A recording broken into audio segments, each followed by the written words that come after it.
All right, we're starting to record. This is episode, I believe it's episode 6 of DS9. Am I correct in that, Seven. Pike? No, 7? wait, yeah, six. Six, Yeah, yeah, okay, six. yeah. I'm It's I'm episode 6. Technically, 5th episode since the first two are moved into a single parter for pretty much all other non television distributions of it. yeah. But this is Captive Pursuit.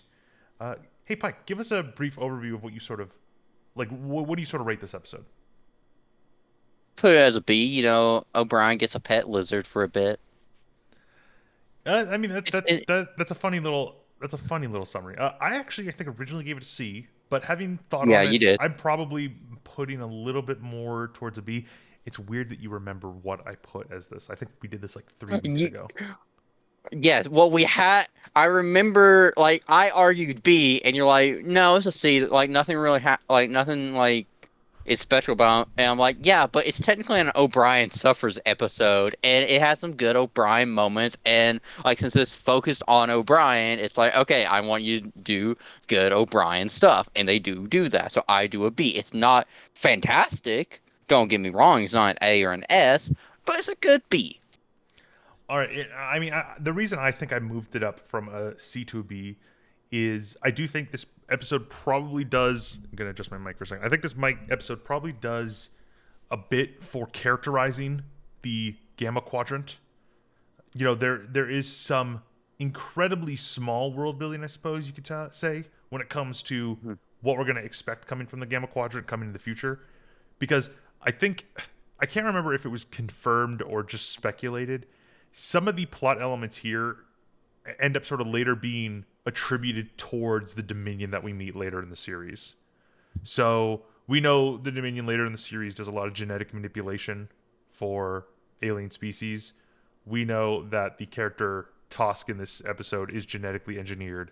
So there's an implication I think a lot of fans have come to that Tosk was created by the Dominion. Mhm. There's some stuff sort of overlapping there that's like was it always intended or was it something they just sort of repurposed when they started really solidifying what the Dominion was? Or is it Mhm. just two completely unrelated things? I think it's probably the second option. I think they probably looked at some of this and said, "All right, like the armor that these aliens use is somewhat reminiscent of the armor for the Jem'Hadar. The genetic engineering is pretty similar to what we know the Dominion do. Even sort of the behavior of how the stratified society of this alien is similar to sort of the stratified society of the Dominion is similar. So I think they probably drew a lot of Mhm. inspiration from this Yeah. and other than that, it's a good episode. It's not bad. I think I wrote it down as skippable, which I still probably hold it is, but I think I probably put it more towards a B at this point. It's Yeah. another one of It's those episodes where it's like it's everything it does is only tangentially related to the grand plot, and I don't really think too much is done in the way of character. Like it's a good O'Brien episode, but it really just sort of shows us what we kind of already know about O'Brien. He's a pretty good guy. He's a pretty straightforward guy. He doesn't really get bogged down in the diplomatic nature of things. He's a man of action. So, yeah. it solidifies those character traits, which is good, but doesn't really build anything new. And I don't think Mhm. it tells us anything new about O'Brien. There's maybe one thing it tells us about Cisco, but I think we could already have kind of assumed that about Cisco. So, it's one of those things where it's like it's a good episode. I'd probably just say it's still a bit skippable. If you're doing Mhm. a quick I can't ever recall rewatching this episode for fun. In fact, I remember kind of going back and when we started our watch of it, I was like, "Oh man, this is the Tosk episode. I don't really care for this." And rewatching it Mhm. with the trying to be a little bit more critical eye, so we can have something to talk about. I was like, this does hold up a little bit better. I still wouldn't say it's Mhm. amazing, but yeah. So Yeah. I mean, that's enough preamble. Plus We can there's get to. Oh, sorry. Go on. I was just gonna say, plus there's a fun part where everyone can hear me complain about stupidity on the part of aliens, That's and true. you know the That's true. part. We're gonna have more. Oh man, when we get to move along home, that's gonna be a lot of fun for you to talk about. I'm just gonna let you rant. Oh, I'm just gonna let you rant about. oh. I look that's not something that's uncommon to Star Trek, just in general, where the writers to sufficiently characterize an alien species as being strange, they also make the alien species nonsensical, and it's Nonsensical one. assholes. Yeah. Well, it's like you have maybe a team of writers or a guest writer or someone who's written only a few episodes. you have these people who, for them, it's kind of just a job. They're coming in, they're writing an episode. They're like, all right, we need to make an alien species. And they're like, okay, well, we're going to characterize these guys as being like obsessed with games or obsessed with hunting. And it's like, okay, that's fair. But is there any depth to this? It's like, not really. Does there need to be depth? Probably not. But when you sort of take a critical eye to the series, it makes it a little bit weird. So, I mean, we could probably start with arguably the most important scene in this entire episode. Hold on. Let me make sure I get the visuals. So, we have a very strange looking alien girl. I don't know what species she is. She has like a ton of head ridges. She has like weird ears. Like, they put a lot of work into this girl's makeup. I don't know if she's Yeah. because she's one of Quark's Dabo girls. Her name is Sarda, and she is complaining about Quark. And it's funny because Cisco's like, "Oh, when did you start having trouble with Quark?" She's like, "About 5 minutes after I got off the ship." Cisco's basically what's happening is Quark is making unwanted sexual advancements towards her and making her wear like strange costumes and things that are very uncomfortable for Pushing the her, boundaries obviously. even of a Dabo girl, because a Dabo girl is a hostess who has to entertain the guests, keep them playing the games, keep them plied with alcohol and stuff. But Quark is taking advantage of it to push it for Yeah, I personal mean, it's gratification. apparently listed in the contract that he is allowed to make sexual advances towards the Dabo girls, which sounds like the most Ferengi thing possible. Mm. Now, one thing I do like about this scene, and I want to preface this because obviously this is like not comfortable topic for some people. It's also kind of played a little bit for laughs when they talk about it being in the contract.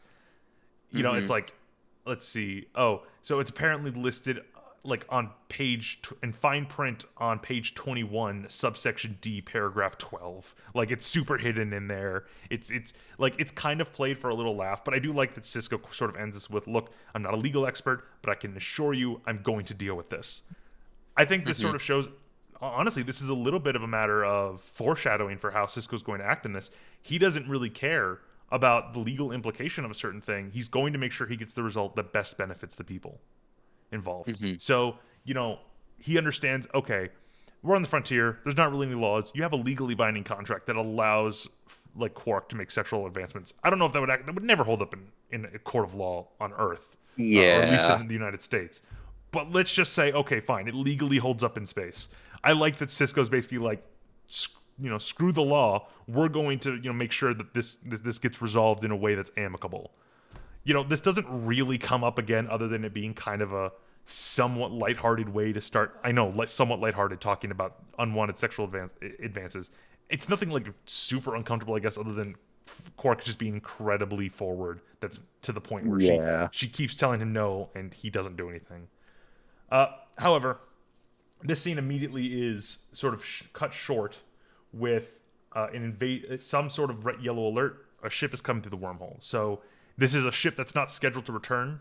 We know for any ship that probably goes through the wormhole probably has to fill out some sort of ship docket or ship manifest that says, "Look, we're going there for 3 weeks. We'll be back in 3 weeks." And then they'd have some Yeah. record of that. This is the first ship that's supposedly come through the wormhole that has no registration. So Right. somehow, some way, a ship got through the wormhole that they don't know about, or this is a ship from the Gamma Quadrant that's coming from the other side. So this is really the first visitor from the Gamma Quadrant to is now I sometimes forget, is the Bajoran system in the Beta Quadrant or Alpha Quadrant? I think it's in the Beta Quadrant. Uh, Beta, because it's in the one that you don't. Yeah, Hang on, let me get the star if you map. look, I think if you, I know there's not a canon map of Star Trek, but if you look top down, you can, it kind of goes with, if you look at a galaxy top down, then the southwest portion of the galaxy is the Beta Quadrant, and that is where it is implied Bajor system is and the wormhole is. So I believe it's the Beta Quadrant. I don't know if it's ever actually mentioned. I know the Alpha Uh, Quadrant's mentioned a lot in Voyager, but that's because the no, Alpha Federation. Quadrant is the Alpha. I checked it. It's Alpha Quadrant. Oh, okay, it is Alpha Quadrant. All right. I mean, I Yeah. feel like I've seen some maps where it looks in the Beta Quadrant, but I'm not gonna question that.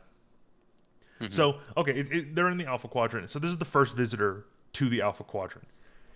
And let's see. Apparently the ship is damaged, and there's a single humanoid life form on board. They refuse to be hailed. Oh no, they are hailed, and it's some sort of reptilian life form. So let's see if I can get a Hmm. picture of it because it's good. It's a good It's not a great picture, but it's pretty good makeup. Honestly, I think this is probably one of the better costumes in the series. You know, it looks Yeah. like kind of a believable reptilian alien. It looks it looks strange, but at the same time, the same sort of Star Trek humanoid aspect. Yeah. And you know, this is Tosk. He is a little bit confused, and you know, he doesn't really know where he is or what's going on. His ship's about to explode because it's overloading the structural capacity. And what Hmm. he basically needs to do is they're going to grab. He's basically has to shut his ship off. They'll grab him with a tractor beam and pull him in. He's naturally very concerned, but eventually he does sort of relent. O'Brien jumps in, sort of speaking to Tosk and Yeah. tells him to cut the engines and explains these things in a little bit more of a grounded way because everyone else is Cisco's like talking to this guy as if he's a diplomat, and O'Brien sort of speaks to him as an engineer. It's like, look man, your ship's about to explode. You want to die? Be my guest, but we're going to try and save you, but you have to listen to us. And Tosk relents. He turns off his ship and lets himself be grabbed by or he turns off his shields because shields are the things that block uh, tractor beams. So, he turns off his shields and let himself get grabbed by the station, and he's allowed to be brought in. Hmm. So let's see. On Yeah, so he's basically explaining like, look, you've come a long way. You've come through the wormhole.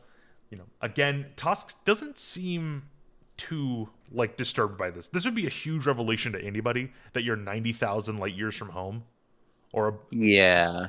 so it's a question of like he seems like as he digests the information, he doesn't really give away what he's thinking. And but after he lets himself sort of get captured effectively, O'Brien goes to his ship to look for him and do the necessary repairs. And Hmm. let's see if I can get past the opening title sequence. He goes on the ship and he can't find him. Like, okay, so he's on the ship somewhere. And this is where it's sort of shown. Like, he's asking, like, hey, have you seen him? Is he still on the ship? And they're like, yeah, we're detecting him still on the ship. And turns out that Tosk can camouflage himself. And he snuck up behind O'Brien and grabs O'Brien to sort of like, oh, you're a threat to me, so I'm going to neutralize you. But uh, O'Brien explains he's a friend just here to help. And Tosk, again, relents. Hmm. So let's see. I'm trying to summarize it because it's very dialogue heavy, and it's not bad dialogue. It's pretty like straightforward, but it's very logical for how the characters are sort of acting. And Hmm. one thing that O'Brien does comment on, because when he can't find Tosk initially, he starts working on the ship. But of course, because it's technology he's not familiar with, he's very like, I don't know what this does. I'm going to need a lot of time to study this to figure out what it does. And I mean, I guess like, how do you believe that with enough time O'Brien would be able to discern what these things do to fix it, or do you think that should technically be impossible because the technology is fundamentally different? So for the way they seem to like imply it's a case of it's not so much fundamentally different. It's just like they get the same result through different methods, and it's like with replicators at this point, and him like understanding like what this is supposed to do, even though that's not how he does it on his engines. It's sort of like I understand what like how you do it on your engine, so we can. Yeah. It's basically he's just replacing the pieces, and it's like yeah, he just puts it back there together, and Tosk is able to. As Talk says, it's like it would be easy if I had the materials, and it's like oh well, in that case, it's like all O'Brien technically has to do is give him the pieces so they can work on it together. Well, It's fine. I do like the dialogue between that because it starts off with, you can't. Let's see, how does it? Oh, so Toss explains the calladrium flow has been damaged. Hmm. O'Brien basically cuts him off, saying, you can't go sneaking up on people like that. Tosk ignores the question, says, "Can it be repaired?" And O'Brien's just like, "Well, it depends." And Tosk like, "Depends." He's like, "What's a calladrium flow?" Like he doesn't even know. And I remember we had a weird conversation about this because in Star Trek they play very fast and loose with translators. We know for a fact Hmm. that they are like a device installed deep into your ear, possibly like in the brain somewhere, Hmm. and it allows Hmm. you to understand other people speaking to you. Now, they basically play it as if it's magic because they have characters who clearly do not have this technology installed, still able to understand what someone else is saying. So if it's only listening to what someone says and translating it for your brain, it would only work one way, right? Hmm. Now, we can imagine that whatever Tosk is, he has been given this sort of technology. So he has a translator inside his head. Same with O'Brien. Hmm. So they can both communicate with each other based on crazy sci-fi tech. Now, my issue, and we, Yeah. we experience this a lot, is if this technology is sufficiently similar to one another. For example, let's just say, I don't think it's ever explained, but the Caladrium flow, let's just say that's the equivalent of like the antimatter conversion that we know Star Trek uses, or Starfleet uses. Hmm. When Tosk says Caladrium flow, shouldn't it translate directly to what O'Brien would understand it as? Unless they're not the same thing. And if they're not the same thing, how is O'Brien going to learn how to use this technology to fix it? Because O'Brien ends up being one of the ones who helps him fix it. Like they work together, but Yeah. O'Brien contributes. And if this is absolutely foreign technology that has no equivalent to us, I don't believe he could fix it. I believe he'd have to learn how to fix it. You know, O'Brien's handy. He's intelligent when it comes to things he knows, but he's not a genius. You know, you Well, can't put a machine in front of him that he's never seen before and he learns how to use it. He has to have that experience and then he can put it back together. Well, again, he's working with Tosk. I would say, like, basically, O'Brien's the one who helps Tosk be able to get what he needs. He doesn't necessarily know, like, he's probably able to recognize if something's dangerous and get clarification about it to, make sure it's safe to give to Tosk.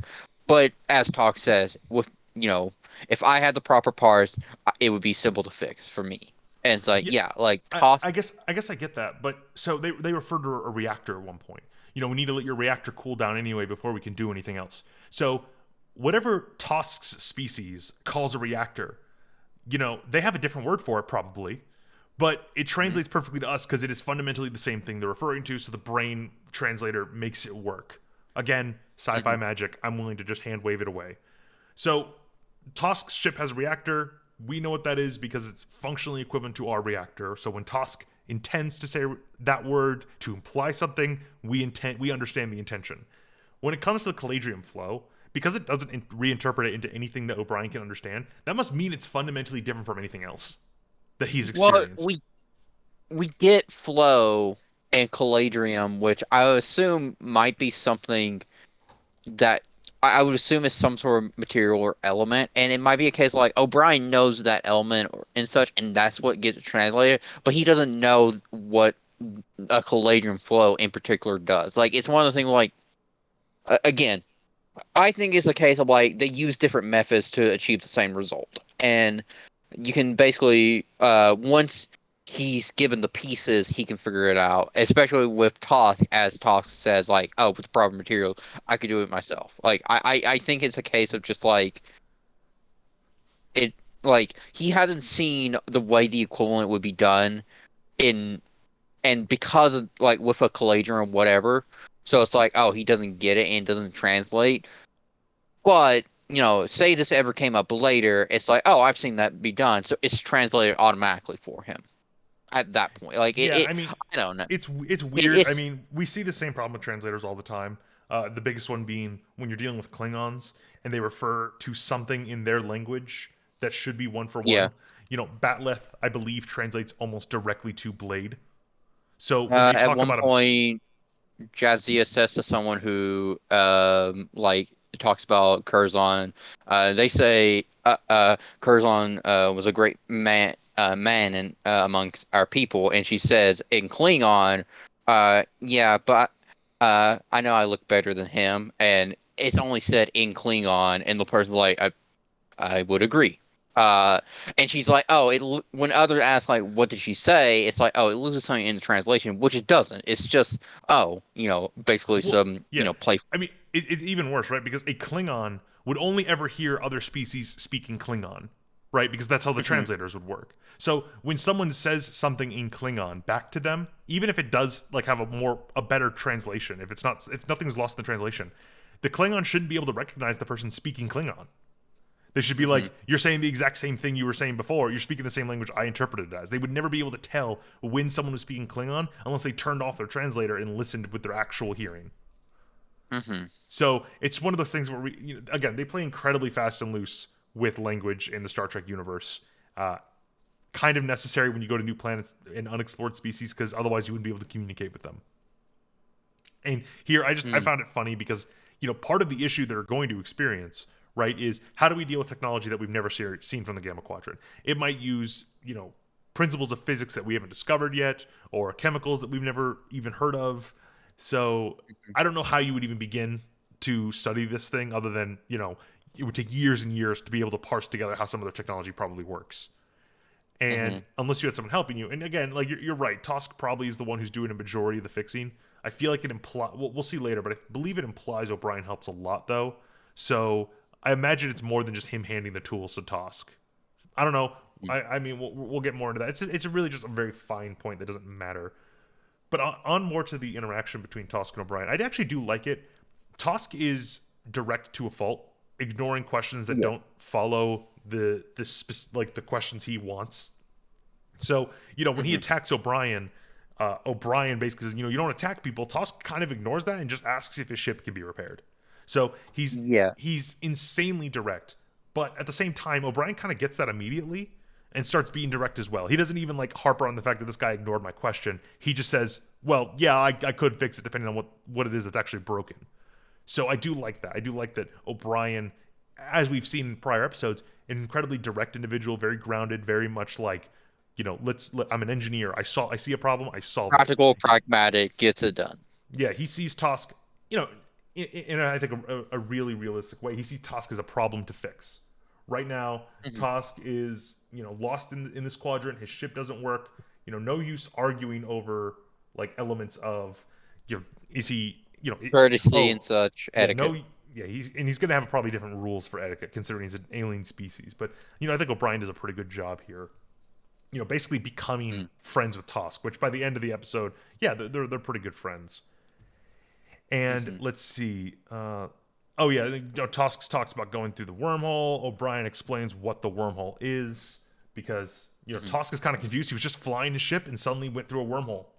It's like I guess that Mhm. just happens. It's just sort of there, so you might accidentally pass through it at some point.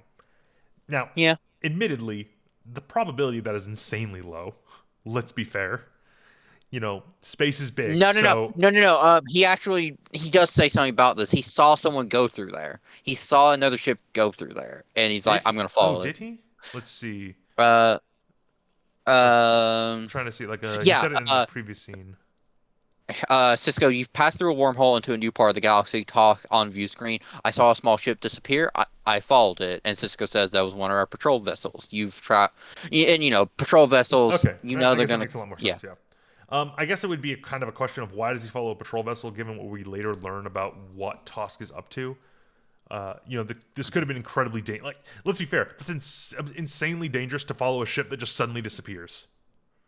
Mhm. Mhm. Like, Mhm. I would actually kind of say like, oh yeah, you'd want to probably stop and like run some scans on exactly what it is that you're seeing here. Yeah, but he's not trained to do that. He's just trained to, I know, you but I know. guess like, I guess we can stop burying the lead here. Uh, Tosk is being hunted. He's being hunted by Yeah. individuals for sport, and you know, I guess the issue would be like, what if if he couldn't track where the ship went? The ship went through some sort of anomaly and vanished. If he went through that anomaly and he ended up becoming trapped inside it, he wouldn't be able to escape anymore. He could Mhm. be considered a sitting duck. He could immediately die.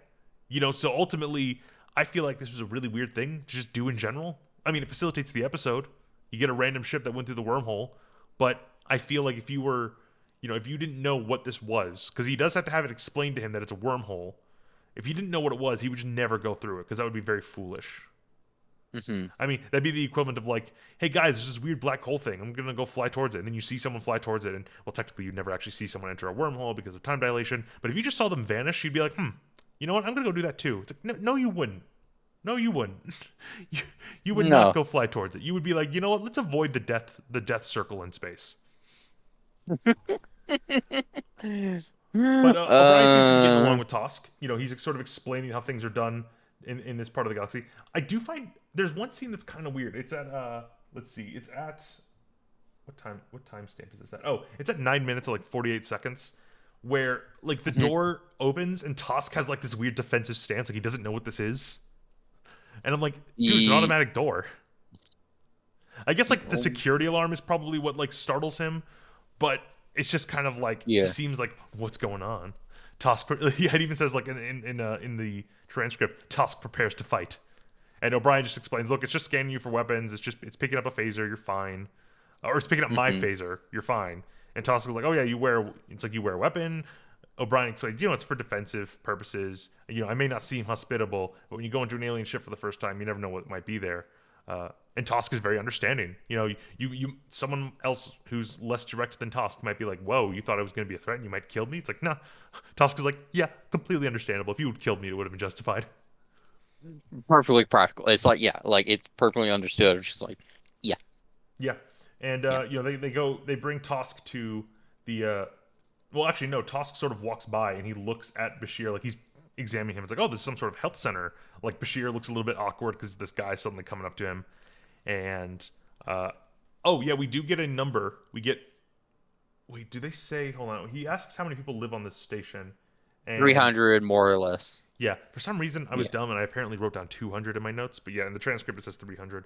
So about 300 people live on DS9. So I think that's the first time we get the number of exactly how many people are living here.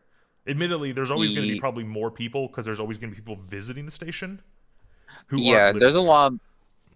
This like I feel like the station at any one time has much more than that because like the promenade and such usually looks pretty crowded and like 300 people spread throughout the station like when most of them are probably like staff that keeps it running would make it seem kind of like empty, especially for people like Quark who needs foot traffic. I think there's definitely more on there at any one time. Yeah, I mean, Like, Tosca does ask how many ships are docked here, and O'Brien explains about 5 or 6 a week. So I don't know how many people are necessarily going yeah, to be on a spaceship. I guess it depends on the nature of hmm the spaceship. I guess many cargo ships might only need a small handful of crew to manage it, whereas there might be, moving Federation vessels that are, have a complement of like I believe the Enterprise had like 1,000 people on it. No, it wasn't that much, was it? yeah, and someone's pointed out like, holy shit, that's like based on what we can kind of extrapolate of like the size of the ship with all its decks and all the space on each of the decks. It's so fucking empty half the time on the Enterprise with Well, you like a got to remember, thousand. probably a ton of the ship is just devoted to mechanical systems. When we're talking about the actual place that people probably like inhabit, it's probably a small fraction of the spaceship. Um, well, like we have all these decks where it's going straight up and down, and even if you like remove like the bulkhead and all the shit that like someone was like looked at, we're technically not unofficial schematics of of the Enterprise, but the closest thing we've got to an answer is like, yeah, there's so much fucking space. You could basically, I think they put it as you could walk for 28 meters and not see somebody if you were evenly spaced out. Like, So everyone is spaced out. Yeah. yeah, so the USS Enterprise NCC 1701D, which is the TNG ship, normally had a complement of approximately 1,000 to 6,000 crewmen, Okay, so including civilian 6,000. residents and families from commission. So I mean, so I'd imagine, right, if you had a crew of 1,000, the Hmm. crew's family, let's just say it's 1 to 2 or 3 people. You're immediately gonna add probably about 2,000 onto that number. So you're probably gonna have about 3,000 people on the ship, about give or take. Hmm. And admittedly, we talked about the nature of bringing families on these vessels, whatever. Like, Yeah. but considering how large the Federation technically is, and that one chart I remember I got that told you how long it takes to traverse the Federation, it makes sense that you want Which your is family on the wrong. ship. It, Yeah, it has to be it's wrong. But look, there's a reason Star Trek doesn't delve that deep into canon and lets a lot of it up to interpretation. It's because nerds like us yeah. are going to overanalyze it and criticize it, and they can just hand wave it away, being like, "Well, we never actually said how many people were on the ship at any given time. We never Okay, actually but but look." my problem with the people on the ship isn't necessarily the number usually. It's who you've got on there on what is a war vessel. Don't pretend it's not a war vessel. It's going to be in the front line. Well, They're I mean, going to to be fair, they're pretending it's a war. They're pretending it's not a war vessel. Leave them alone. I mean, to be They're fair, registering it the is. children as armed combatants. Oh my God! Actually, that reminds me. Off topic to this. We're already off topic, but my favorite. So everyone knows the Kobayashi Maru, and I've learned my favorite like way to beat it per se. There's a character named Mackenzie Calhoun in the books who's like basically like, yeah, he's a great strategist. When he got confronted with it, he basically saw it as like, this thing drifted into the neutral zone with the, I think his was Romulans. And he's like, yeah, this is quite possibly a trap, and even if it's not, there's no way we can get them out of there. Like these, like people on that ship out of there. So what we should do is just mark them all down as killed in action, blow it up, and destroy the ships and leave. And it's like, yeah, that works. Like it resolved the situation. It was possibly a trap, and it's just like, yeah, I'm just gonna blow it up then. So I have Like, two favorite ways that I've heard the Kobayashi Maru beaten. There's Kirk's way, and where he basically cheats. yeah, You he know, cheats. yeah, Well, he I makes like. himself be a Klingon legend. Like, Yeah, yeah. yeah, he makes himself be a Klingon legend. I do like the interpretation in the first J.J. Abrams Star Trek movie where he hacks it so for some reason all the other ships have their shields down, and he's like, "Yeah, 1 4-ton torpedo each." I like both of those. I think those both kind of funny. Uh, Yeah. but although my favorite is from a character, I'm not going to say their name because that would be a spoiler. But it was a character who basically made such an overcomplicated diplomatic negotiation strategy where he involved like 13 different worlds in the Federation. It resulted in Hmm. the program being overloaded and shutting down. Yeah. And he basically overcomplicated. He's like, "Oh, I'm just going to continue to run numbers until this breaks." And I don't know. Yeah. I find that probably my favorite way to do it. Although, I guess like it's silly, but I think it's funny because the entire premise is like, yeah, it's an unwinnable situation. It's like I will turn this unwinnable situation into one so complex no one will even know who won. So Um. stuff like that's pretty funny. But Yeah. I think anyway, what we were talking about. So we get a number for the station, about 300, and Yeah. the station. I mean, the station's fairly large. It seems to Yeah. be a lot of like empty space based on its design, I guess. And it has multiple like habitation rings and stuff like that. So 300 people, I guess that kind of makes sense. How many people would really want to live on a space station that's primarily kind of functions as a trading hub slash defensive like operations? It's like you'd have the Mhm. Federation crew members, you'd have the Bajoran security complement. I don't really know. Like, yeah, sure, some people might want to live there, but I'd imagine most people are probably just like, yeah, I'm gonna go live on like a planet or like a much Yeah. nicer station. Because let's be fair, the Cardassian stations are not nice. Yeah, well, to be fair, like the Federation Bajorans do make it nicer, like over time, in terms of like, oh, it's much more like, despite how it's designed, because I think we just it was brought up in Emissary of like, oh, the prefect's always looking down upon ops and such, and it's like, yeah, that's how the Promenade is designed, where there's Hmm. the upper level where all the Cardassians should have been looking down upon them. That's actually probably why. Quarks has the two entrances at least. One was for Cardassians, so they didn't have to deal with the riffraff unless they wanted to play Dabo. Yeah. Kind of getting back to the point, we Tosk is basically just asking tons of questions about the station, what's its purpose, defense, surveillance. O'Brien kind of mentions Hmm. its primary purpose is to keep an eye on the wormhole, monitor traffic going in and out from time to time, which is a fair assessment. And this is where Tosk encounters Quark for the first time. Quark is arguing with a patron about Dabo, and let's see, trying to see how I'm trying to like look at what how this encounters. Oh yeah, basically just O'Brien's kind of like looking at, or not O'Brien. I'm sorry. Tosk is like looking at Quark, and O'Brien's kind of like, yeah, maybe there's some people you don't need to deal with. It's like there's a lot of rich people here, but maybe not that particular Ferengi. And then O'Brien sort of asks him, "Oh, are you an explorer or scientist?" And Tosk is like, "I am Tosk." Uh, Right. he's like, "Right, but like, what do you do?" It's like, "I am Tosk." Yeah, And whenever he's asked his name, his name is I am Tosk, and what's your species? I am Tosk. It's just that's what he is. yeah, He's a O'Brien. Tosk. Yeah, O'Brien. Let's see. They bring him to some quarters where Tosk can sort of rest while the ship's being repaired. And Tosk is like, "Oh, I need to work on my ship." O'Brien's like, "Yeah, but like, you should probably get some rest." And Tosk is like, "I only require 17 minutes of sleep per rotation." This is where I think things are getting Yeah. kind of weird because holy crap, 17 minutes. O'Brien explains like, "Oh, I need like 8 hours," and Tosk is like, "Wow, you sleep for like a third of your cycle? That's ridiculous." Which Yeah. I guess that's kind of like a funny alien perspective, right? If we met aliens stuff for only 4 hours, and we're like, yeah, we need about 8 to 10 hours, like a day. They're like, oh my god, you waste so much time. How do you get anything done? Yeah. Well, I'm just curious of like because you know what sleep's really for when it comes to the brain, right? Yeah. Like in terms, Well, yeah, like there's keep a it. lot of things that like I think even some scientists are still questioning like the nature of like dreams and things like that and what all this is really for. Yeah, But yeah, it's mostly well, for like repairs and shutting down of the brain. yeah, it's like holy shit, how fast does your brain go to like? Well, it's also like for sorting out your memories and like committing to long-term storage what needs to be. Like it's very Well, I weird think to you sort of imagine. cited there. It's kind of necessary for long term storage.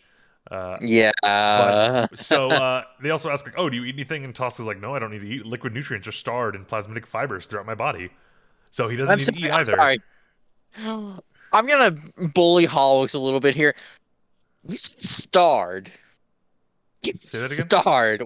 You said starred instead of stored. Sorry, my bad. Starred. I'm sorry. I accidentally said that because I'm trying to read this like text while talking to you while managing an entire video recording. I apologize if I mispronounced something, buddy. Let's talk about your speech impediment. Oh, the one that What kind of bus did you have to ride to get to your classes?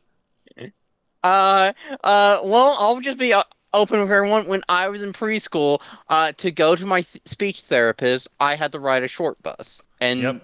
yeah, um, but just so everyone else knows, I was probably like seventh in my class in high school, and then I graduated with honors from university. So Hogs can eat Nerd. shit here. Nerd. Oh yeah, Mister has a what doctorate in philosophy?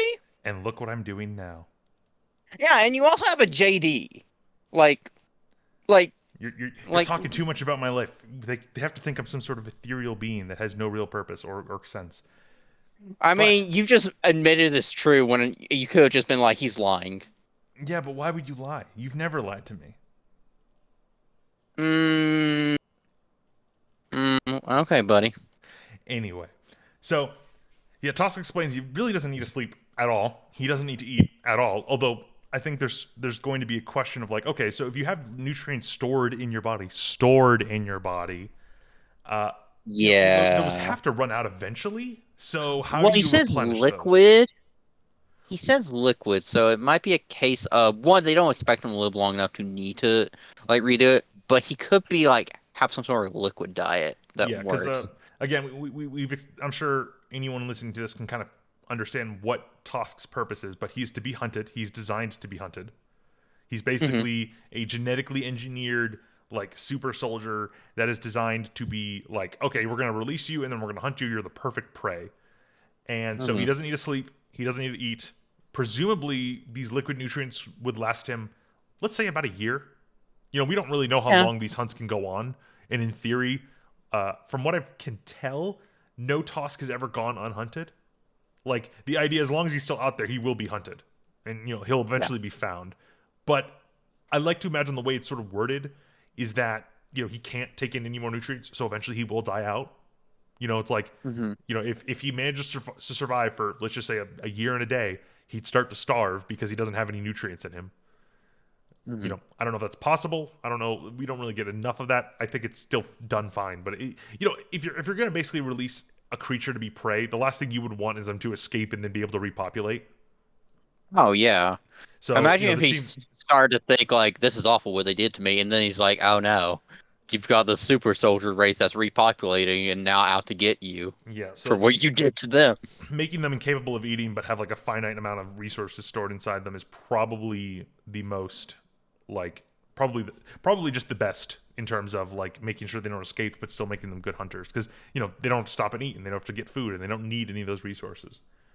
Hmm. But yeah, O'Brien kind of explains what replicators are and computers are, uh, and he's like, "Oh, just ask the computer if you need anything." It's also funny because as it's sort of written, as you sort of see in the I don't know if I can get them in the transcript, but he refers to O'Brien as like OH space Brian. So I find that kind of funny.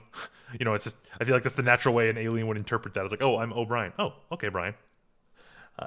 But I do like that Tosk thanks him. He's like, oh yeah, thank you for all your help. You've done, you've tried to do stuff for me, even if you haven't necessarily like done anything particularly like helpful. Like, oh yeah, here's a place to sleep and eat. It's like I don't need any of those things. Oh well, you can just chill out here. Then it's like, thank you.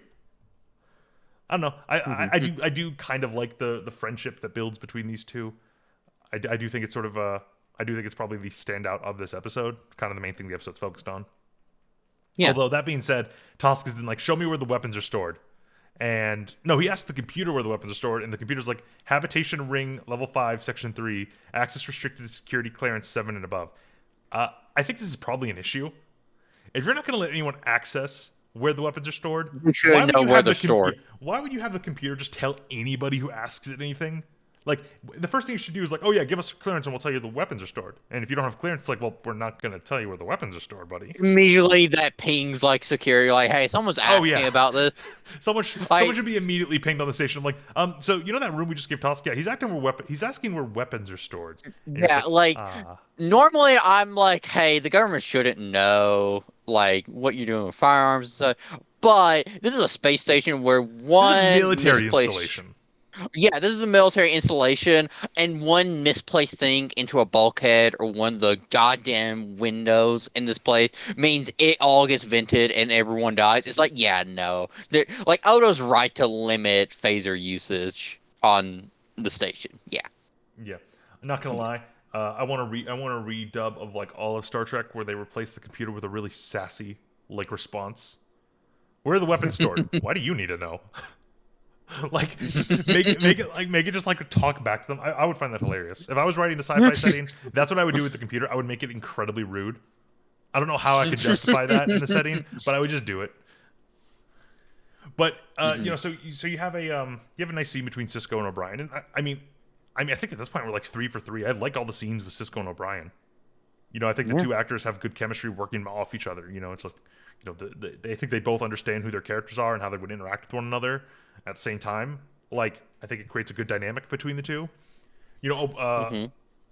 so we sort of come in midway through the conversation, and O'Brien's like, "Look, it's hard to say, sir. You know, you'd hate to prejudge anybody." Again, showing that O'Brien's generally a good guy, but Cisco's wanting his insight, and O'Brien's like, "Look, a man, you know the old saying, a man who's always looking over his shoulder is waiting for trouble to find them."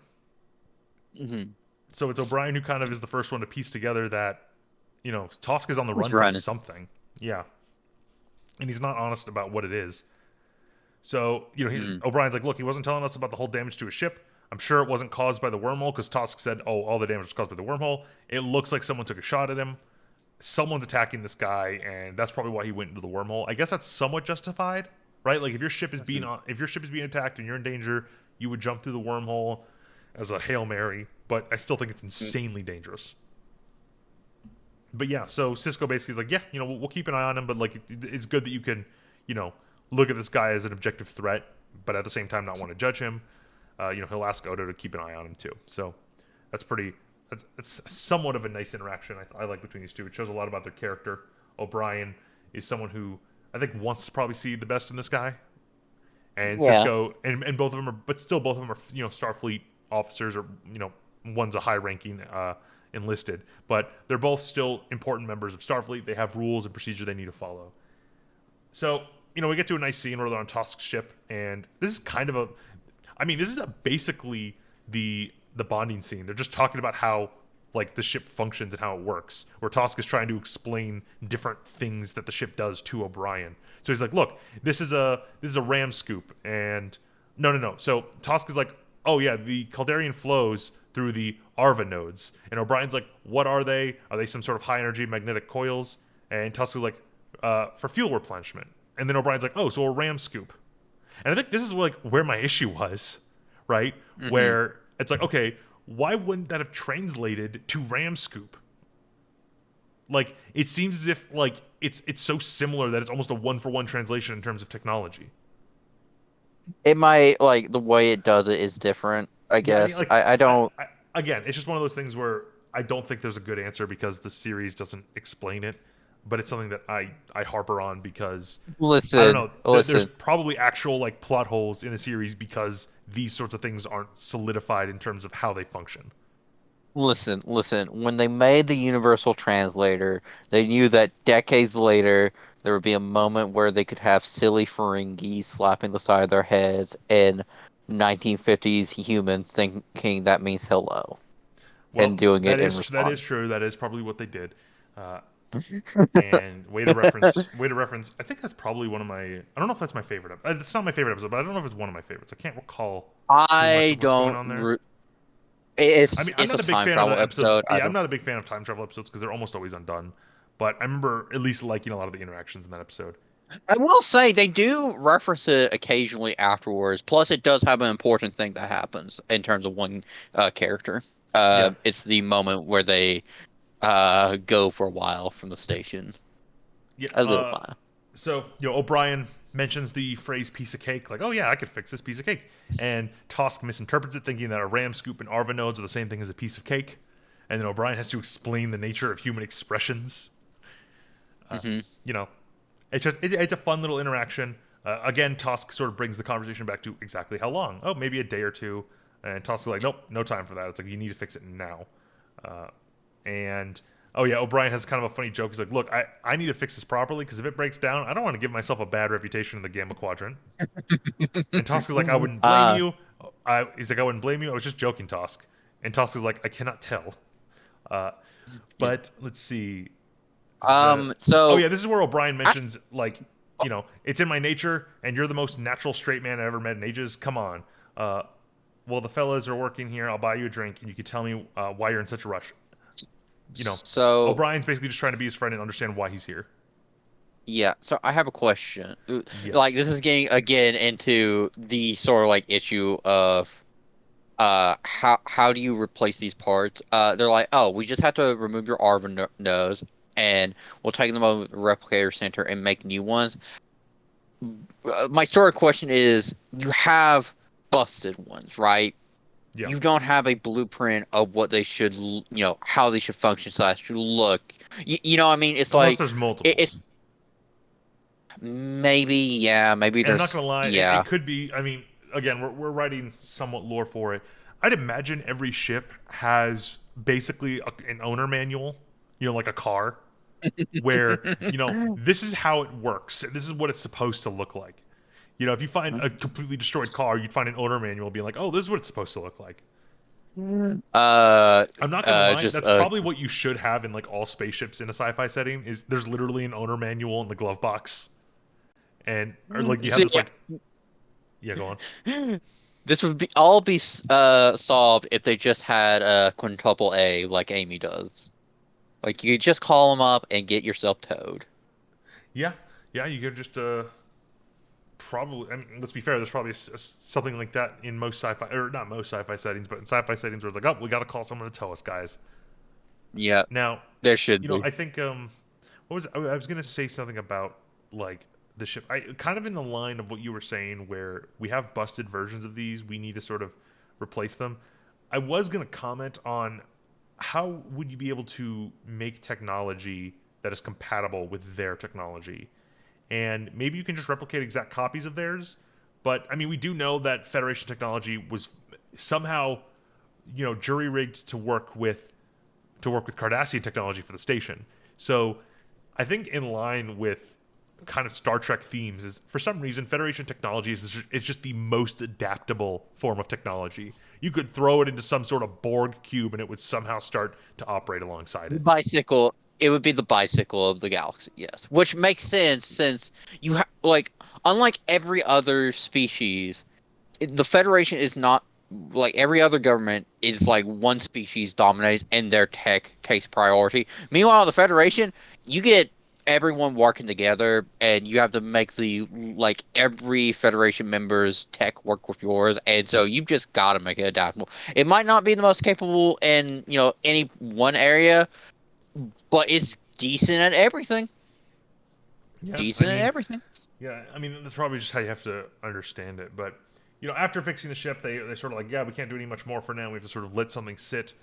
Let's go to Quarks and drink and learn Dabo. Gamma! Top is not corruptible. Tosk is learning more about humans. This is where the joke of you sleep for a full third of your rotation. It's like you rest and relax while you are awake. Alpha Quadrant has far too much downtime, and O'Brien just says, my wife would laugh at that. She barely seen me in the last 3 weeks. It's kind of funny because we know how busy O'Brien always is. Yeah, And yeah. let's see here. Oh yeah, O'Brien calls Quark the barkeep, and Quark doesn't really like it. I'm not a barkeep. I'm your host, the proprietor, a sympathetic ear to the wretched souls who pass through these portals. Uh, Keep. yep, and Quark, Tosk refuses to be like, I have no vices for you to exploit, and Quark's just like, ooh, a challenge. So Quark offers him a hollow suite. He's like, oh yeah, you Mm. can a fantasy encounter with danger, romance, thrills, created for your personal entertainment by the brothers Quark. Tells like, I have no fantasy adventure. I live the greatest adventure one could ever desire. And oh yeah, he's like, and then when O'Brien asks what that is, Tusk's like, I can't discuss it. So Oh, I mean, sure. this is weird because like again, we know he's being hunted.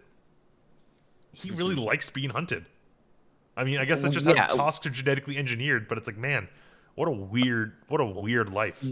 yeah. This episode really does like set up stuff that'll come up later with the Dominion because you remember the interactions later on we'll get with Wayun, like the Yeah, very where there's the one where he's asking Kira about the art and he's like he admits like, "Oh, I have no sense of aesthetics," which I pointed out when we were watching. Like, that's weird for a diplomatic species, like not having an ability to appreciate art. But he's like, "Oh, if it was really important, my creator, my benefactors would have given to me," and it's not. And another time is when Wayun interacts with Odo. He's like, "Yeah, I can't." Vorta can't actually taste things besides these particular nuts and berries that we apparently liked when we were before we were altered, and so and it's just treated as a natural thing. Like, yeah, of course they would make us that way. That's so we always know what we came from, and it's like, you're yeah. doing a huge spoiler, by the way. Oh well, at this point, hey, when did this come out, Holix? It came out yesterday. We were the first to review it No, ever. you didn't. Mm, mm, you little ape. You little. Mm, Okay, mm, well, so we cut from this scene. Tosk doesn't really want to drink the synthale. He kind of just like looks at it oddly, and mhm. we return back to ops. I guess it's been about a day. We don't really know, and Kira's basically like, oh, so you've changed your mind about him. O'Brien's kind of defending him. He's like, look, he's been running from danger, and he won't talk about it. But he doesn't seem like a bad guy. He doesn't even seem like he's a threat. He almost just feels like he's he's not a liar, but he's not being upfront with what he is. He's just like naive and simple, and I can't figure him out. But he's not like malicious. And this is where we also learn O'Brien says like, look, his ship will be ready tomorrow.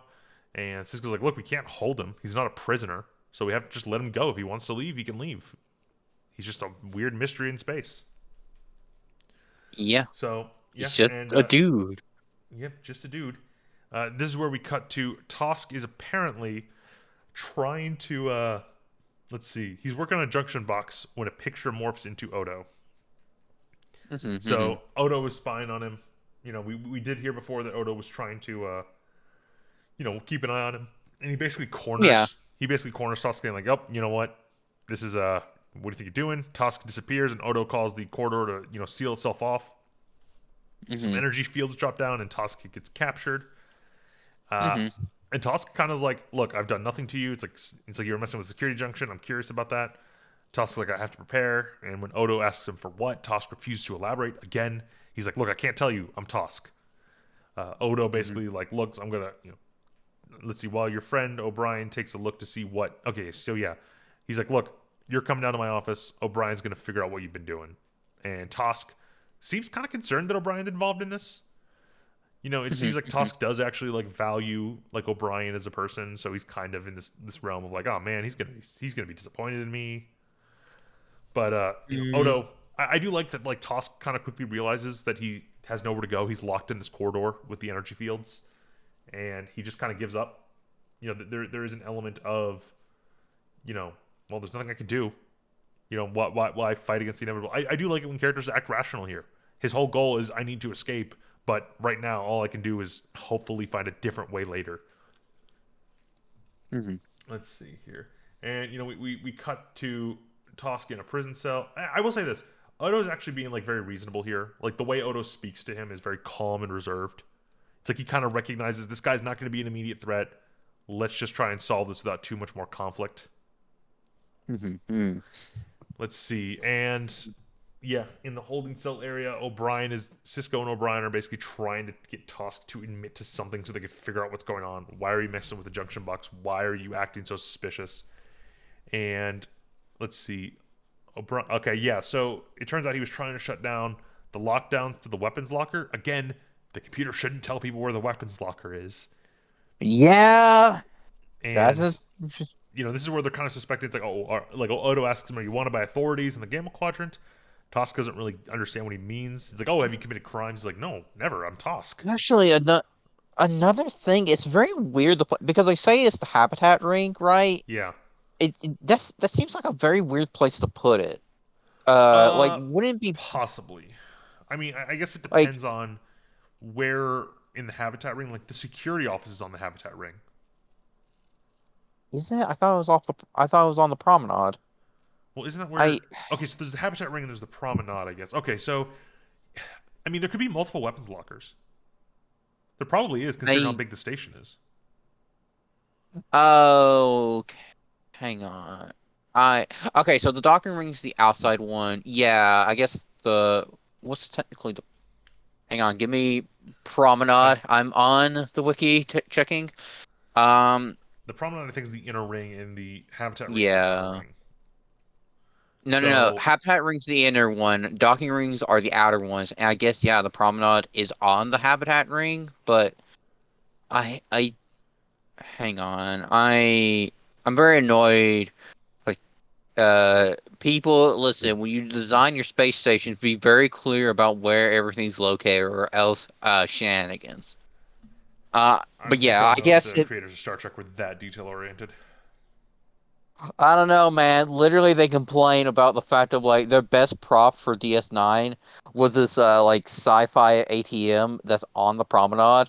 But they're like, yeah, they never let us get into any shots. Like it's there, but we just never got anyone to use it. Wait, a sci-fi ATM? Yeah, it was like this ATM thing. There's they've said like yeah, if it like there's shots where if it was angled slightly different, you could get like a view of it. But they're like yeah, like we made this whole thing where with an interface and everything, but again, no one ever used it, and they never included it in a proper shot. Well, I mean, So yeah, I guess I don't know what they would use that for, but I guess it's kind of neat that like I guess the prop designers designed a really cool prop, and it's just disappointing it never really got any spotlight. But Yeah. um, so with Tosk in the prison cell, Cisco and O'Brien trying to get information from him, he refuses to elaborate, saying he's Tosk. And when O'Brien's trying to see, like, look, you need to tell me what's going on. Tosk is just like, look, allow me to die with honor. And this Mhm. just concerns O'Brien more. He's like, why do you want, like, who wants to kill you? And Tosk, again, not elaborating, allow me to die with honor. They're talking about how he's like a caged animal. He's jumping off the walls. He's trying to get around here. And they're just really kind of confused. So Mhm. this is where I guess the plot really kicks off. Another ship comes through the wormhole. Mhm. Mhm. And this time, the ship is a lot more hostile. They're not communicating at all with the station. And let's Yep. see, they're trying to like go through all the different frequencies, modulate particle beams to scan it, but it doesn't work. And they have their shields up on the station, but still, people from this ship are able to transport onto the promenade. Again, that's not something you can do in Star Trek. If the shields are up, you can't go through the shields. We actually see this Yeah. technology included later with the Dominion. So they have some sort of transport technology, and it actually does look different than the transport technology we're familiar with. They have transport technology to get through the shields, which obviously is a huge threat. Yep. And let's see. Oh, they also started shooting the ship with some. So they scanned the station with a form of radiation, which I guess is used to detect the Tosk, and Mhm. a very rapid magnetic flux variations. It's I guess harmless to normal people, but it does give them some sort of like element of it gives them some sort of reading of it, and they are able to detect that the transporter is activated and beaming someone over. And let's Mhm. see. Then we encounter. I'm gonna see if I can try and get an image of these aliens. Okay, so they look like Power Ranger villains. I'm not gonna lie. Yeah. Like, Or like Doctor Who. Something from Doctor uh, Who. Doctor Who. I mean, like, I don't think that's too big a deal. Both shows are kind of in that realm of. very ambitious and having to rely on a relatively strict budget. It doesn't look bad. I'll say this: the helmets look more like detailed than some of the other stuff we see in Star Trek. Like these look pretty sufficiently sci-fi. I'm not gonna lie, Yeah, but they don't it look kind of stupid looks like a the old Kardashian helmets. yeah. Do you remember But them? I don't. I kind of picture them in my head. I'm trying to remember. Go back to when you get a chance, go watch The Wounded from TNG. It's the only time they appear. I'll look Hmm. at them later. But so yeah, there's a relatively interesting design. I'm not gonna lie, it almost looks like a uh, I don't know what you'd call it. I guess like an early 1900s British military uniform. Do you know what I'm Well, talking about? they act like I get what you're saying. I Kind of get the what you're the red saying. with the And red with the sash and belts. I feel like I'm looking at yeah, like well, yeah. I was gonna agree with you because man, they act arrogant, like arrogant cunts enough to, be I, British. well, we lost the British demographic. Oh, well, they're too busy looking for Mr. Who on TV, okay? Okay, way to just continuously throw shade at the British people. Not saying it's not Don't deserved, but buy still. bongs to the hour. I don't respect them. All right, and this is where Pike gets canceled. Anyway, we're moving on. So these guys come in and let's see, they're acting immediately hostile, and I think we talked about this. Like Cisco basically Oh, is like, "Yep, yeah. phasers at the ready." The aliens advance some steps menacingly. Cisco's trying to tell them to put down their weapons. Uh, Odo slaps one of them to the ground using his like a tentacle arm. Uh, Yeah. Let me see if I can get an image of that. Uh, no, a brief shootout sort of happens. One of the few times combat is actually like the direct result in Star Trek. Yeah. Oh yeah, Kira offers a phaser to Odo, and he's like, "Yeah, I've never really used them. I never use them. I don't know why he wouldn't take one. I guess anyway. I get that he doesn't use them, maybe on some sort of principle, but I mean, Yeah. there's a stun Yeah. feature. It's not like it's a gun, right? Like you can stun somebody with a phaser. So I don't know Yeah. why Odo doesn't use them, other than like it's just like a quirk of his. And if you set it to max, you can evaporate somebody. True, true. And there's that one phaser from it's like a deuterium phaser or some like alternate design of it from TNG that does it, but in a very slow and painful way. Oh my God. I mean, well, if you remember what they say later on in this series, it's like people theorize when you get shot by a Klingon disruptor, it's actually extremely painful, basically long instance of pain. Just yeah, Yeah, kind of and kind of that's how screwed up. Now, I have one issue with these aliens, right? So we know these are intergalactic hunt or not intergalactic, but interstellar hunters who are hunting Tosk, yeah. and they go around Hmm. searching for this alien that they sort of give a head start to, and they Hmm. arrive on this station of people who are armed and dangerous, that can understand what they're saying, and they refuse to cooperate. Now, I Yeah. mean, we know, like you kind of said, they're somewhat arrogant. They're probably in the mind of, well, we don't need to worry about this. But you don't know Everyone anything already knows about though. you don't know anything about these aliens, right? Like if they were probably Yeah. landing on some primitive world where the humans were using, or not the humans, but the species was using like actual like firearms, like guns that you knew couldn't get past Yeah. like your armor or shields. I guess how Hmm. they would act be fine. But you have no idea what technology these people are capable of. Yeah, You know, like they like could have just caused like an a interstellar incident and oh, we are backwards compared to the Federation and they just get wiped. well, it's Like just I guess like so they're not acting in a way that is in any way conductive to their goal.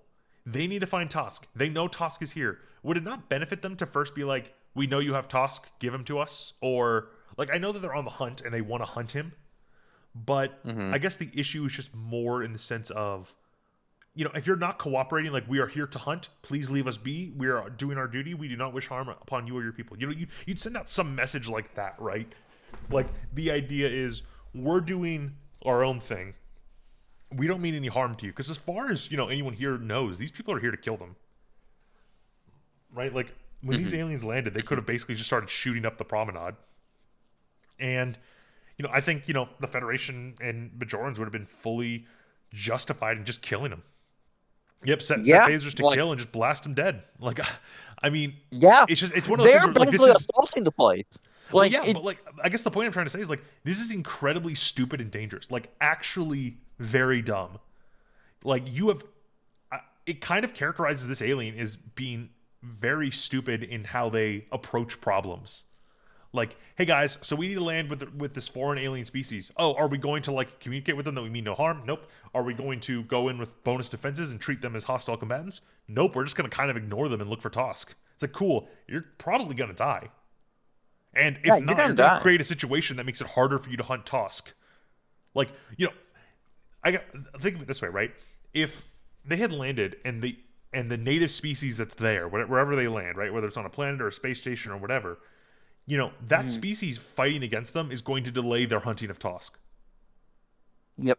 So if they're only concerned about hunting Tosk, it would only benefit them to explain this process. Diplomacy is a Yeah. useful tool as well, I suppose, in this context, where it's like, yeah, it's one of the tools we used to get Tosk. That was part of the hunt, right? I had to negotiate for him from these people or something like that. Like, you could put that as like Yeah. part of the story. Maybe they wouldn't respect it as much, but the way this is done is very stupid. And it's why I kind of pointed out this is one of the few times that like a phaser battle actually sort of breaks out in Star Trek. There's like one in TNG, and I remember when it happened in TNG, I was very surprised because I think it happens in season 2, where a phaser fight breaks Are you out. are you Go on. thinking of the Klingons episode No, no, no. There's an where episode the where there's an episode. Do you remember the old man who basically has to, like, he has like a youth regeneration serum in him, and he has to do this negotiation with this planet. oh Yeah, at one of the points yeah they're like, "Look, we're gonna transport into these underground tunnels because they won't see us coming there." They teleport there. Oh, turns out the rebels on that planet knew you would teleport there, so they started firing at you, and a firefight actually breaks out until what's his name? Until Jean-Luc Picard basically tells them to fall back because he's like, "Look, this is too dangerous. This is clearly not the right path." And yeah with what we know is going to happen later with the Dominion War, we know that combat is going to be necessary, but they build up to that, you know? So Mhm. combat is already something that's super rare in Star Trek. So to kind of have it happen, there has to be kind of extenuating circumstances that justify it happening. And here, I find this completely unjustified. And I think this might have been one of the reasons I kind of gave this episode a little bit of a low rating. It doesn't really Mhm. portray these aliens as in any way intelligent. Like, they would encounter this problem no matter where they go, right? Maybe not so Yeah. much in the Gamma Quadrant because we know the Dominion has control over the Gamma Quadrant, but Mhm. it's like if you're going to an area of space that you know is not controlled by the Dominion, you would have to operate in a way that doesn't hinder your goal, and just do not do that. Yeah, they're stupid. Anyway, so Uh, one of them sort of runs to the security office. One of these like Power Ranger dudes. They blow up some stuff.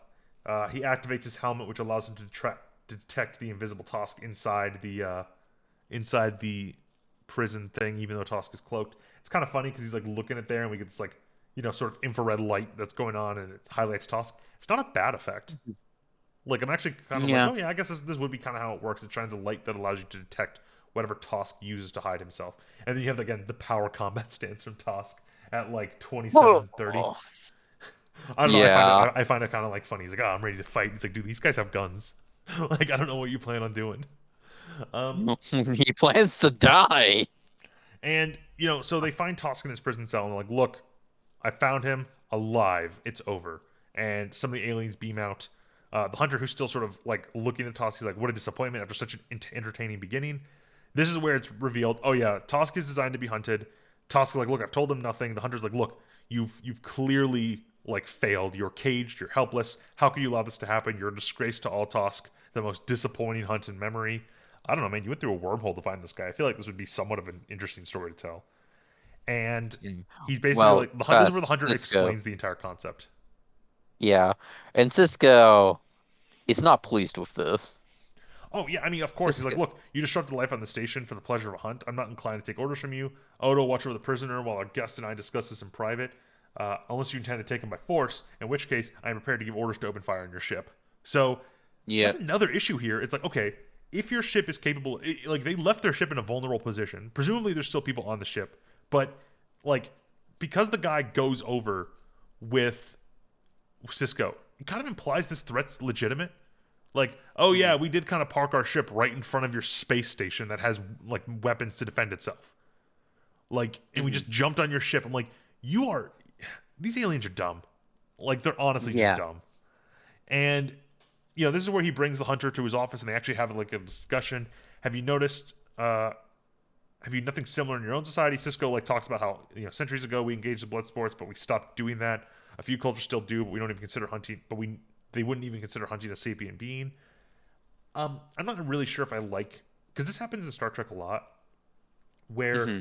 we'll encounter a alien species that has some sort of tradition that we don't really practice, even in modern day.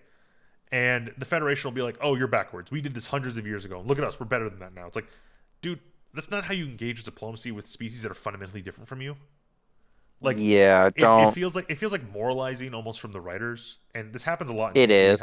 It happens in the original series where it's like, look, there are some things you can probably say that about, right? The nature of like Mm-hmm. we don't. I don't know.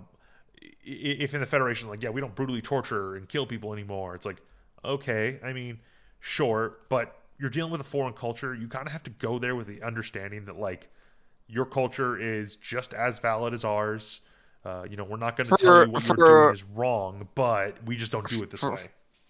for a state that's like, oh, Prime Directive, we don't interfere with internal stuff. It's like you're moralizing a lot to us, Well, not and you're even just doing that, it so like you can more.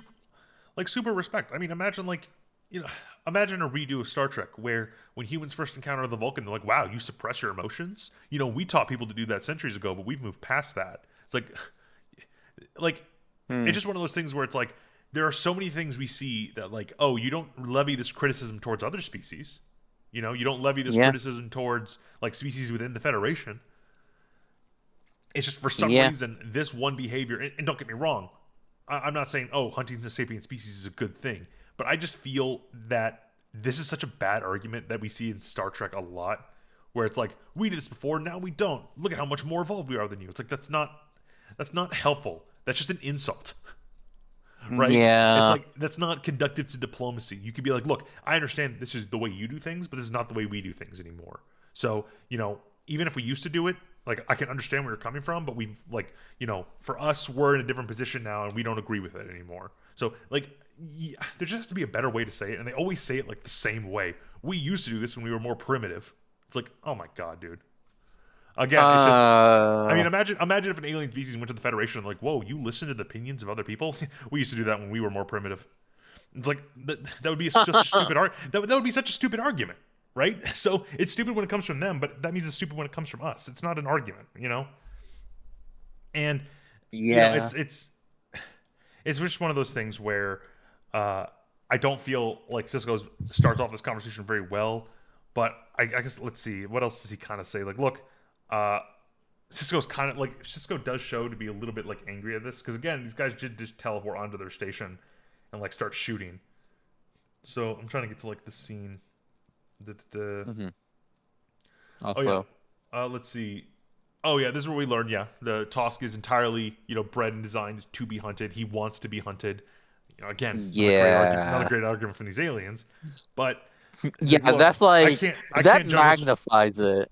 Like Yeah, I'm I mean, Cisco does say, "Look, I can't judge what is right from wrong for your world, but on this station, I can." And it's like, yeah, that's probably how you have to sort of judge this: is you can't criticize what they're doing, but you can basically say, "Look, you're in our territory now, and we're not allowing don't bring this." your bullshit to us. Yeah, Don't bring your bullshit to and then us. the hunter, I kind of like this because this is like a level of the hunter trying to meet halfway. He's like, "Look, in the future, passes through the anomaly, the wormhole, will be considered out of bounds for the hunt. Will that satisfy you? Now, will you arrange for the release of Tosk? Oh, now you Hmm. will. He's not asking. He's demanding, and then he beams out. So, there is an Yeah. element of, I guess he's kind of understanding that they might have like screwed up here, but it doesn't really present itself that way.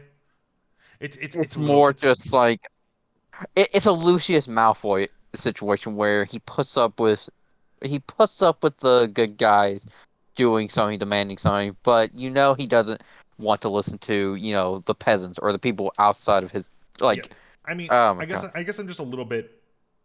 I don't know. I guess I'm just a little bit not happy with how the species acts. There is some logic to it near the end of it, but how it started Hmm. and how it kind of ends. Because again, he just warps out without even confirming with Cisco anything. Like these guys are so incapable of diplomacy and negotiation. It's actually kind of like I'd expect a child to do better.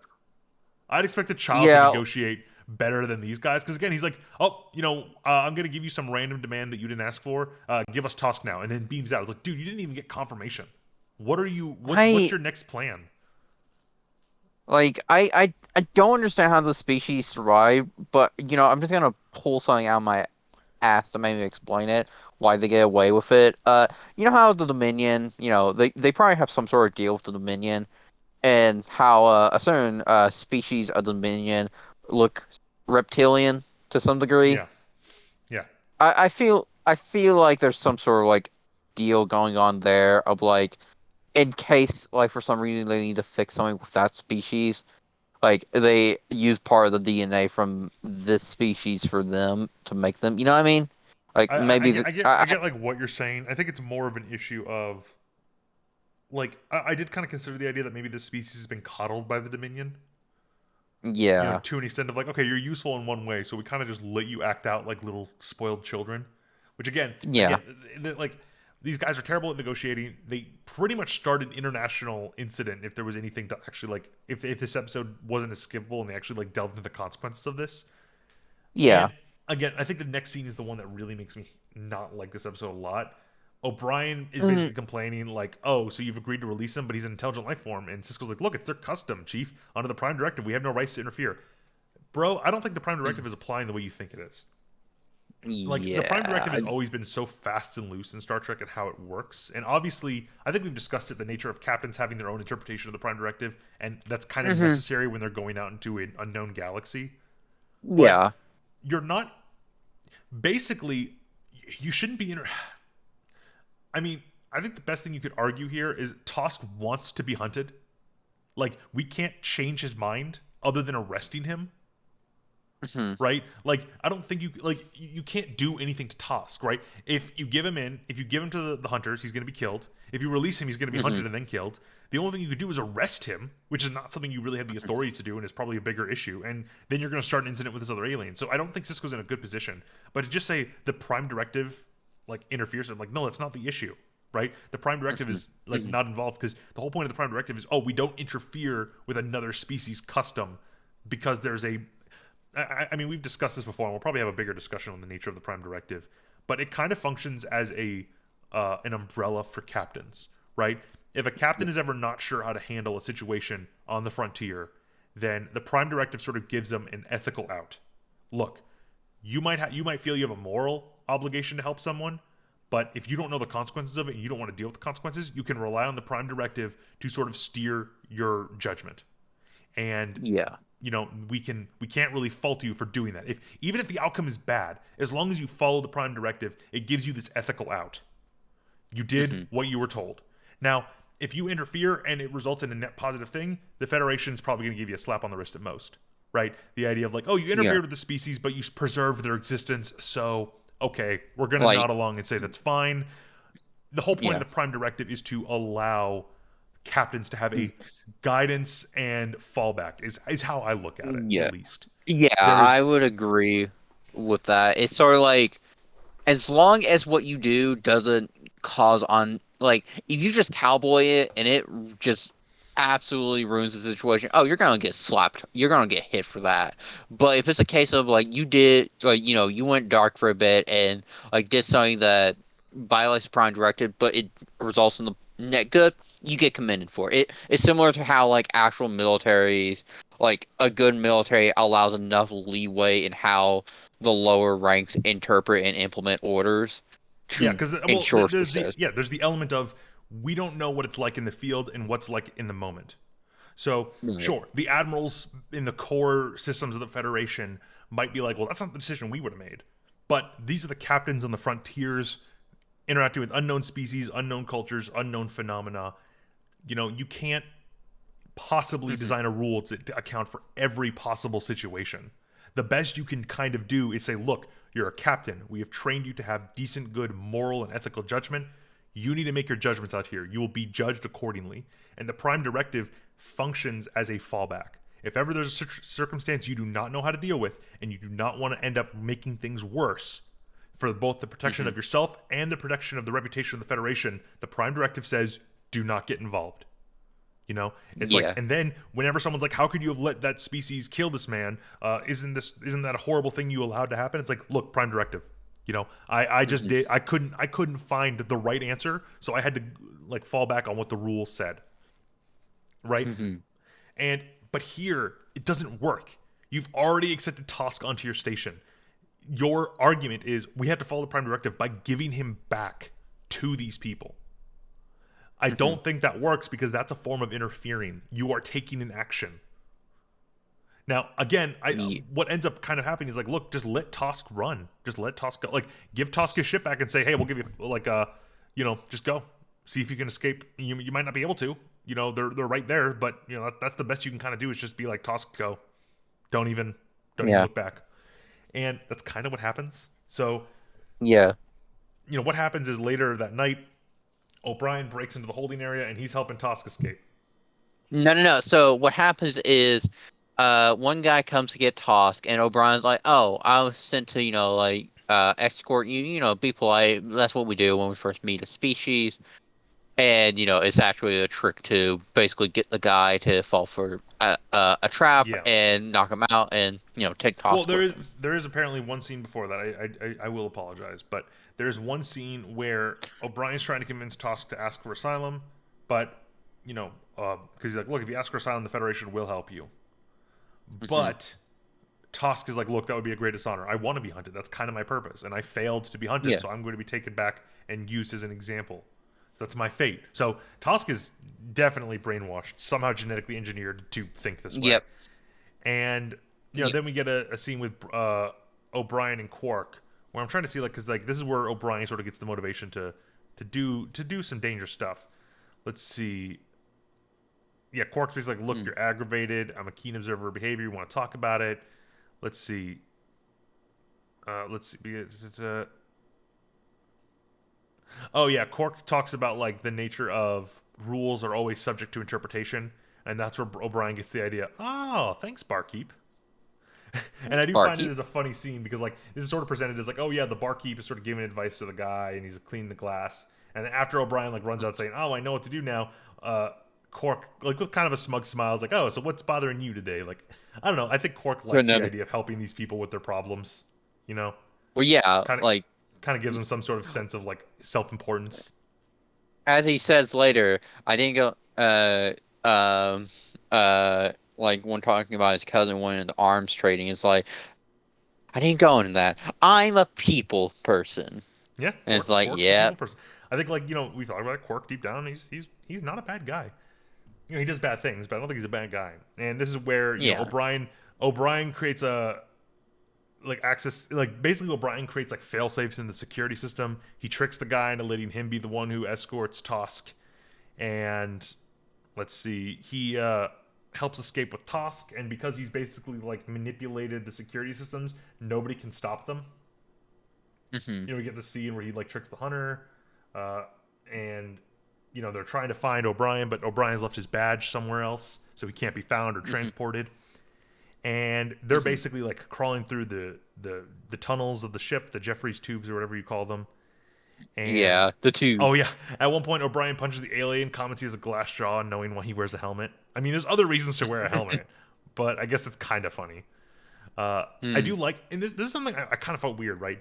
The hunter's like, oh, the hunt has resumed, like as if like, yes, this is the ideal outcome. I'm like, why didn't you allow Tosk another head start when he gets captured? No, the way he says it is like it's almost like an urgent but controlled panic of like the hunt has resumed of like get to it now sort of deal. I It's know, not but like isn't he's isn't that the eager. ideal thing? They want to hunt. Um, I feel like well, it's sort I of guess like like what I would mean. I guess like what I would mean is, wouldn't you have like a rule in your hunting procedures or your hunting like principles that like, look, if an alternate force ends up capturing the Tosk, like, and you're able to get the Tosk back, give it another head start because otherwise that kind of just ruins the game. It'd be like the equivalent of like if like if someone's doing a modern day like fox hunt, right? Okay, we release the fox, give it a 10-minute head start, and then we go hunt it. If you find that like some other guy ran into the forest and just grabbed the fox and like, hey guys, here's the fox you were hunting. You're like, okay, like that kind of ruins the fun of the sport. Like, release the fox, we'll Yeah. give it another 10-minute head start, and then we'll start again, right? The idea is you have to account for that if you want to have fun, which is kind of the purpose of this. So I Hmm. guess they're much more strict and like, look, if you're ever captured even by someone else, we consider it an automatic failure. I'm like, all right, man, I don't know what the purpose of this whole like thing for you is, but I guess if you just want to end your fun here. Yeah. And let's see, the ships. Oh yeah, O'Brien's like, look, I got your ship ready, and oh yeah, so there's the scene where Kira, Dex, and Odo are like, oh yeah, we can shut down the corridors, they won't get far, and Cisco's like, Constable, there's no hurry. Yeah. This is where Yeah. we sort of see the payoff from that opening scene where Cisco's like, look, there's a way to do this. There's also the way I'm going to do this. Yeah. Yep, Yeah. and what follows is a daring escape by Odo, and I do like Cisco in the scene. He's just like sitting at the desk with his hand folded, like, no, we got this, guys. Just take your time. Take your time. Just having a casual smoke. I Just do like the look Odo kind of gives as Cisco says like there's no hurry. He's like there's like this look of understanding. I think Odo probably respects this. We know Odo has a strong sense of justice, but he doesn't like rules because the rules kind of get in the way of justice. It seems. And yeah. here he sort of sees Cisco abandon the rules. According to them, this is violating the Prime Directive, but don't question it. And he kind of gives them a look like, Hmm. oh, okay, like there's some Okay, I'll understanding just there. casually walk. There's some understanding there, but there's also like this element of you're not supposed to talk about it. Like, all right, I'm Mm. not going to comment on what you're doing here because that's not what that would violate the illusion. Let's Hmm. see. Yeah. And O'Brien talks about oh yeah, the Cardis made these conduits from 2 meter thick Durentium composite. They can't use their scanning device on you. And then a flash of light happens, and O'Brien's like, oh crap, okay, now they can. But it's another use of the term Cardis. Grace. See, Oh my I'm god. just imagining O'Brien's channeling his inner war vet. He's just imagining the enemies as Cardassians. He's like, ah, yes, I just gotta crawl through these tubes and I can get behind the enemy Oh line. my god. Have we heard the one thing they call Cardassians yet? Is Uh, it Spoonheads? yeah, Spoonhead. It's like, oh my lord. It's like, it's just like, it's accurate to how, like, what would happen, but you're just like, yep, there it is. There's the slur. Yep. And then we get I think one of the final scenes of the episode. It's a nice scene. O'Brien's like, what now? Tosca's like, look, the hunt goes on. You wish to continue? And O'Brien's like, no, no, no, I'm good. One day as a Tosca is enough for me. I got a wife and kid that wouldn't fit too well into this lifestyle. Tosca asks, will your Federation punish you for helping me? O'Brien's like, maybe. But if I know my commander, hell, those guys wanted a hunt. I just gave them one. Go on. You better get out of here while you can. And Tosca's like, look, die with honor, O'Brien. And O'Brien's like, look, die with honor, Tosk. And Yeah. Tosk flies off on a ship, never to be seen again. Hopefully, who knows what happened to him? I mean, it's probably not a great Uh, thing, but Probably died. yeah. Although I'm not gonna lie, we do see a scene. I'm gonna play it a little bit. Um, Uh-huh. it's kind of hard to tell. Tosk jumps on one of the soldiers, Uh-huh. and I'm like, it's hard to tell. But if he kills him, that is kind of on O'Brien. I mean, I'm not gonna blame O'Brien for it. These guys wanted a hunt. But it's just kind of Yeah. like a maybe that should have been considered that you are releasing this guy who is probably like genetically programmed to kill to preserve his own life. Listen, So listen, listen, listen. In his defense, they're as bad as the Hardys. I mean, So it's fair. sure. I guess I'm just more concerned with like how the Federation would really interpret that. Like Yeah. they don't. Tosk is an unknown variable. To just sort of let Hmm. him wander around in the Alpha Quadrant, which is kind of what they do. It's kind of like Yeah. this guy is designed to do whatever he needs to survive. That's a very dangerous precedent to have this guy out there. Don't get me wrong. I guess anyone Yeah. would do whatever they can to survive. Most people would, but like Tosk is incredibly capable of doing anything. Like, Yeah. were it not for Odo, he would have probably gotten access to the weapons cache, and who knows what he would have done with all those. So it's a little Uh, bit of a questionable. It's a little bit of a questionable act helping Tosk. I think it's mostly a good act, but I also think it's kind of like, maybe it would have been best if you just never got involved. yeah. Yeah. But. Mm, mm, pet dog Tosk. Okay, he's a person. He's being hunted alive, and they're allowing him to be hunted alive, but he's still a person, Pike. He's a pet Yeah, lizard. but O'Brien will adopt things. It's just like, yep, this is O'Brien's dog for the episode. Yep. All right. Well, anyway, so Cisco. Then we go to the commander's office where Cisco is supposedly uh, criticizing Benjamin. You have O'Brien sort Mean of standing there O'Brien. at attention. O'Brien, I'm sorry. O'Brien sort of standing there at attention, and Cisco's kind of like looking out on the ops center. It's kind of a menacing sort of look. And Hmm. let's see. Oh yeah, Cisco's like, okay, so what happened at the security checkpoint? The weapon sensors must have overloaded on all his various gear, sir. Cisco's like, must have. Yes, sir. Must have since I increased the output by about 200%. Cisco's like, look, so in effect, you assaulted him. Our first contact with a new species. O'Brien's like, yes, sir. We got dozens of top level officials back at command, eagerly awaiting to hear about this encounter with the first new life form and come to the wormhole. How should I write the report? And O'Brien comments, sir, I'm not one to say, but those hunters weren't any happier than we were to be having to bring Tosk home. It seems to me the interests of mutual understanding and future relations have been preserved. That's a non-com explaining to an officer why his bullshit should be allowed. That In pretty all well.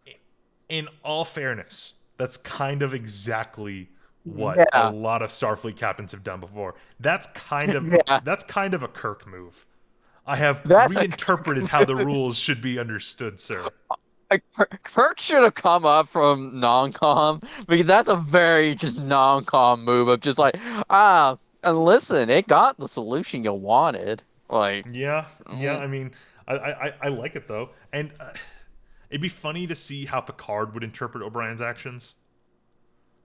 I guess I feel like Picard would still come to the same conclusion, but at the same time, I kind of feel like principally he wouldn't exactly be into it. Uh, yeah. Meanwhile, Cisco's like, all you have this one is a little treat, no, well, a at little first he's like, treat. "Look, you ignored your duty to Starfleet. You took off your comm badge, so you could ignore me. You even ignored the Prime Directive by interfering with their damned hunt. I don't agree with that, but the episode apparently does. Another something like this, and your wife won't have to complain about the conditions here anymore. Do I make myself clear?" O'Brien's like, "I understand, but one thing, I'm surprised by one thing. You could have override the security seals at the station, and I figured you or the constable would have done that when you located us.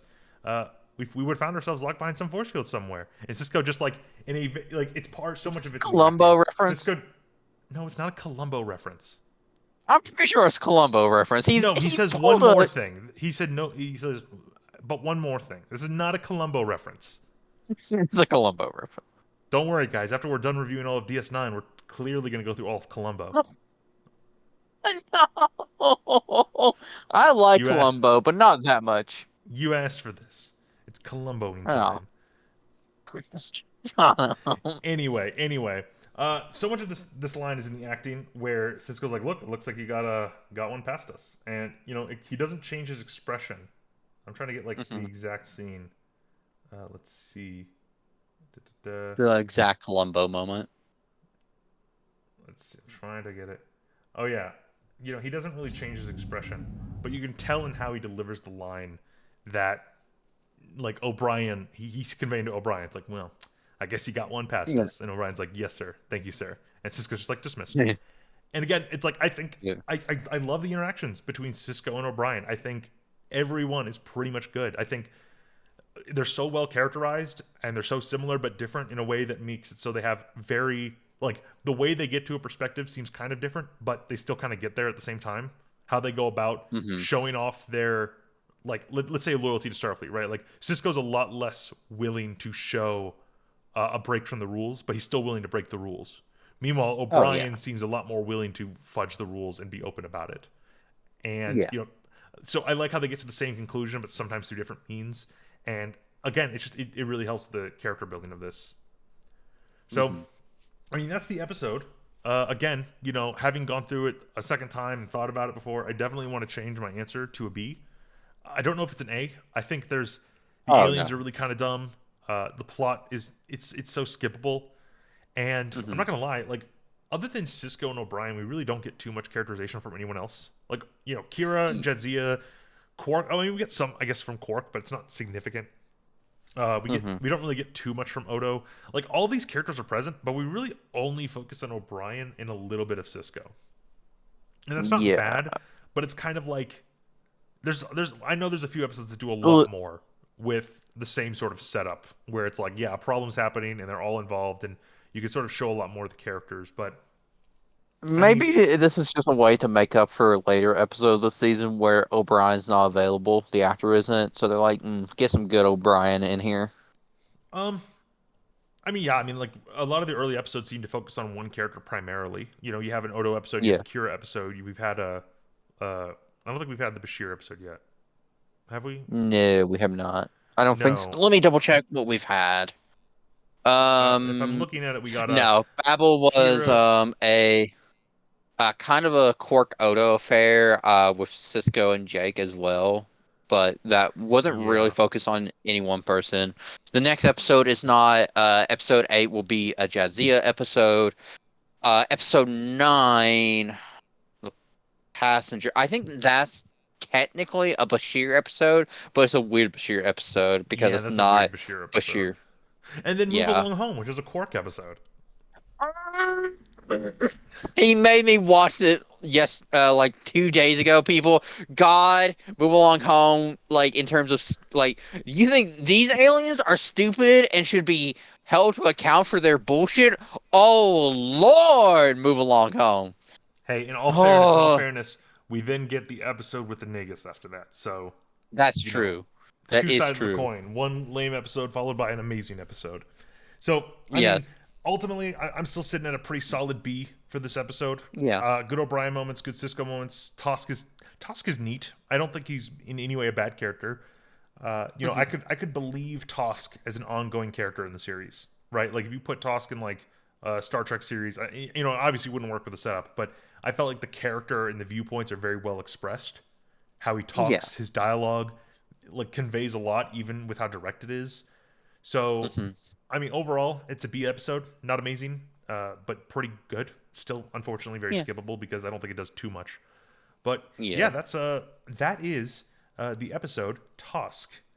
So, any last minute comments, Pike? I promise I will not cut you Sekiro off this shit. time. No. Sekiro shit. What I'm does that have to gonna do with make this these episode at people here. all? I don't care. People need to know the pain you and I went through earlier today. Okay, it was Sekiro mostly is the pain you went through. oh my god, just Yeah, every time, Paula. he got mad at Sekiro. Everybody, don't worry, I don't have worry. tried 3 or 4 times to give this game a chance, but of all the Souls games, I'm like, yeah, no, this is a bad one, people. You're This gonna be is the called one where I'm casual, you like, know that, right? I don't care. I played in everything besides Demon Souls. I have played in this like from software when it comes to Souls games. Sekiro is the one where I'm like, yeah, this is where they dropped the ball. They dropped the ball here. All right, so Uh, not only have you alienated the British, but you've now alienated Sekiro fans. Honestly, okay. what do you have to say for yourself, Pike? Before I totally don't cut you off mid sentence. Go ahead, do it.